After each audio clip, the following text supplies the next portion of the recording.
once you are labeled a survivor, most people around you, they just have no idea that you're still struggling. And don't get me wrong, we are so grateful that we survived, but surviving is not thriving. And that's our core mission, to empower you to love yourself and know you are stronger and more beautiful than ever before. We see you, we understand, and we are here to help.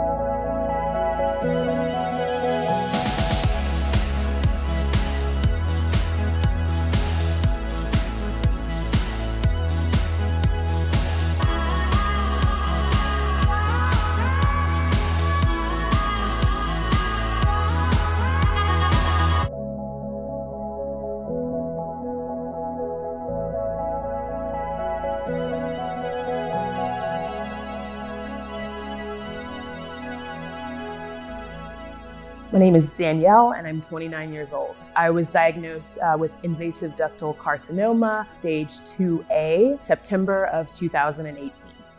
I started my treatment in November. I began by freezing my eggs, and then I started chemo at the beginning of November. And I did 5 months of chemotherapy, and then I had surgery in about April of 2019. And then I had a little bit of a break of about 2 months, and then I started radiation in July of 2019. And then shortly after that, I actually began a new treatment. It's a medication, a new chemotherapy that used to be given to metastatic patients, but is now being used for early stagers due to a new study that came out. It's like immunotherapy mixed with chemotherapy. So I started this chemotherapy in August, and I completed that in December of 2019. I didn't really do monthly self-checks, especially I guess at my age, no one really talks about it. So it really was just in the shower, and I just happened to kind of feel something that I knew was a little off. I do typically have swollen lymph nodes, but it just felt kind of a little off. And so I just went in to get it checked by a nurse who also thought that it was a little bit suspicious. So I'm very thankful that they didn't kind of just dismiss me, because I probably would have just said, okay, well, if you don't think it's anything, then it's probably nothing. So.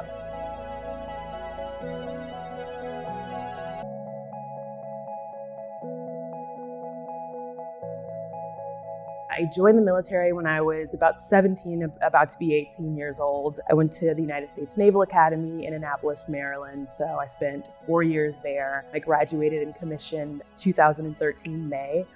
And then 30 days later, I'm reported to my first ship as what we call a division officer, and stood in front of about 32 men as their new leader. Since then, it's been a wild ride of being stationed on 2 guided missile cruisers, getting my what we call an officer of the deck, so being able to drive those ships. It was a pretty amazing 5.5 years for me. So about a month and a half maybe before my diagnosis, I switched to the reserves and enrolled in graduate school. Shortly before my diagnosis, I was really looking forward to, I think, a more calm lifestyle and more predictable lifestyle, which is one of the reasons why I left active duty, was to kind of be able to sort of make my own path and not have the Navy telling me kind of where to go and what I was going to do. So I got a nice maybe 1 month period of, kind of making my own decisions and being my own master and deciding when I'm going to get up and do whatever I'm going to do that day before cancer kind of came along.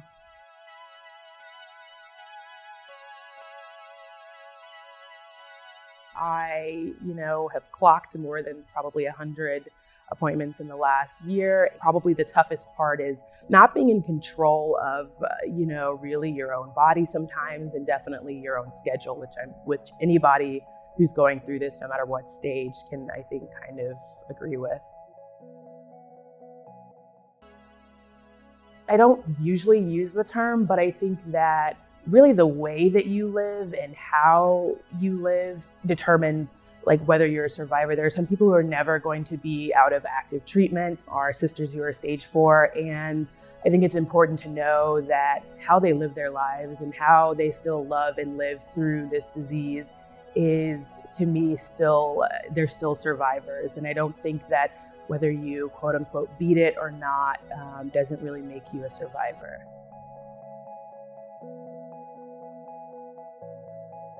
For me, it was just a way to, I think, reclaim some beauty in this process. You lose, I think, so much of yourself, and there's this new body and this new, way of living that I have now, but that's still beautiful.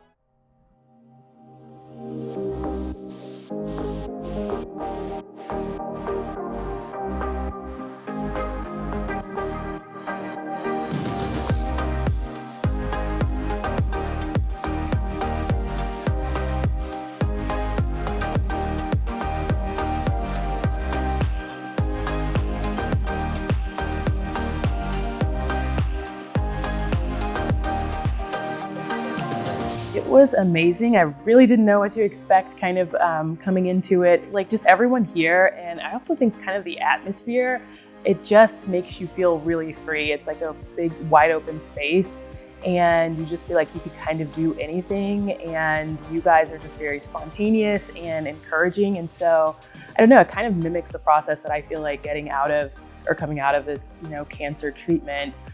You're just kind of making something new and figuring out like what to do with yourself. I often say that I'm maybe a thriver, but I'm just a person who I guess had this event happen, in their lives that I couldn't really control. And I'm just trying to get on the other side of that. So I think sometimes putting labels on it makes you feel like that's always something that's going to define you. But I kind of want to reach a place where it maybe is a part of who I am, but it's not the most important part.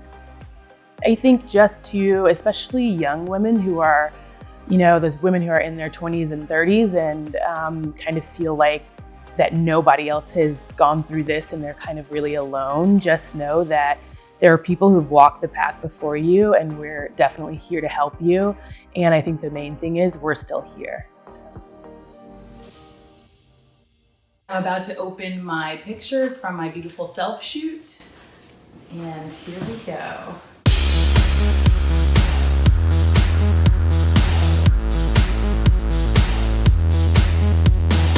And I just want to say thank you for making breast cancer survivors and thrivers feel beautiful.